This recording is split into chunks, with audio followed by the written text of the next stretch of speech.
मित्रांनो, ठरलं तर मग या मालिकेमध्ये आपण लवकरच महिपतला अटक झाल्याचं बघणार आहोत. या मालिकेचा एक नवीन प्रोमोसुद्धा नुकताच समोर आलाय, ज्यामध्ये महिपतला अटक झाल्याचं दिसत आहे. अर्जुनला महिपतचा शोध लागलेला असतो आणि त्याला पकडण्यासाठी अर्जुन जातो. दोघांमध्ये हातापाई होते. यामध्येच महिपत अर्जुनवरती चाकूने वार करतो. अर्जुनच्या उजव्या हाताला यामुळे मोठी जखम होते. महिपत तिथून पळून जाणार इतक्यात अर्जुन त्याला पकडतो. तिथं पोलिसही येतात आणि महिपतला पकडतात.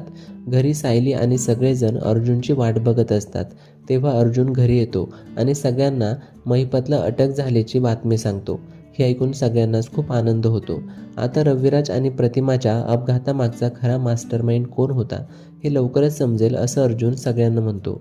आता लवकरच मालिकेमध्ये नागराजचा पर्दाफाश होताना दिसून येणार आहे. तर हा ट्विस्ट बघण्याकरिता तुम्ही उत्सुक आहात का? कमेंट करून नक्की सांगा आणि अशाच अपडेट्सकरिता लगेचच चॅनलला सबस्क्राईब करा.